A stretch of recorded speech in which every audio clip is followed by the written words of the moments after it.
Hello YouTubers and welcome to the very first episode of Comic Guru. I am Comic Guru, and in this show I will be telling you about one of my favorite figures, the DC Universe Classics San Diego Comic-Con exclusive Swamp Thing.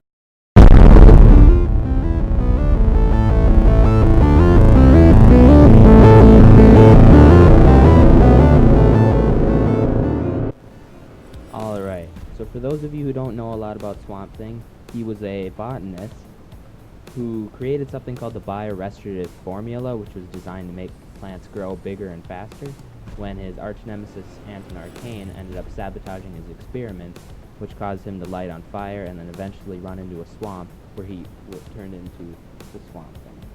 And if you don't know a lot about him, you can also read a series called Saga of the Swamp Thing by Alan Moore, which I highly suggest. It's just an excellent series. Alright, so first I'll be rating the detail of this figure. This figure just has amazing detail and an awesome texture. Like, you can see the intrusions in his bark and just the moss in general. Also, he has a lot of flowers on him and stuff like mushrooms, and in the comics they call it tubers on his back, which are basically like sweet potatoes. The base is very detailed as well. There are also no joint marks, if you didn't notice. That's called an endoskeletal structure. It's where they have kind of a rubber coating over the figure so that you don't see a whole lot of joint marks. But my only gripe about this figure is the head to neck. You can obviously tell that the head is a different material, and there is a very noticeable space between the neck and the head.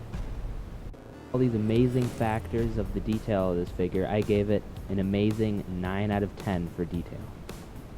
Now on to articulation, where this figure loses a lot of points in my book. He has an endoskeletal structure, like I discussed before, which does cut down on a lot of the articulation for this figure. So he can't move his joints hardly. There's hardly any appendage movement. His arms and legs can probably move about a centimeter in each direction. Also, he's very difficult to stand up on his own. Unfortunately, due to the state of articulation in this figure, I only gave it a poor 3 out of 10 for articulation. The sculpt of this figure is very nice, and he looks very great with the other DC classics, just based off of his size.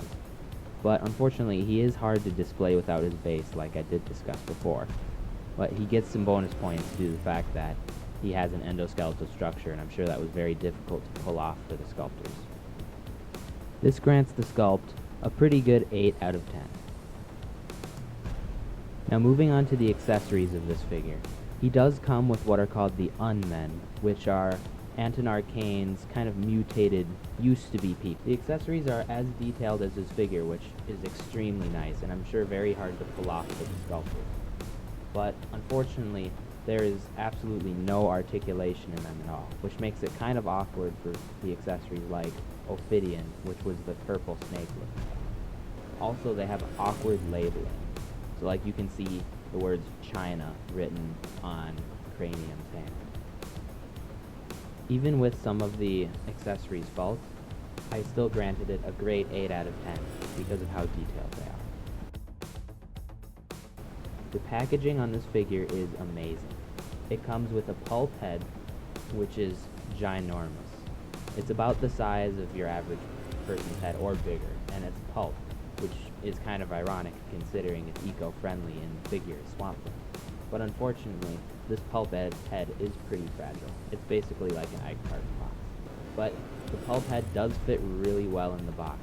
Like, the box has slits in it so that you can see the pulp head kind of immensely looking through the box. It also includes awesome extras, like this personal journal of Alec Holland, or the person Swamp Thing used to be.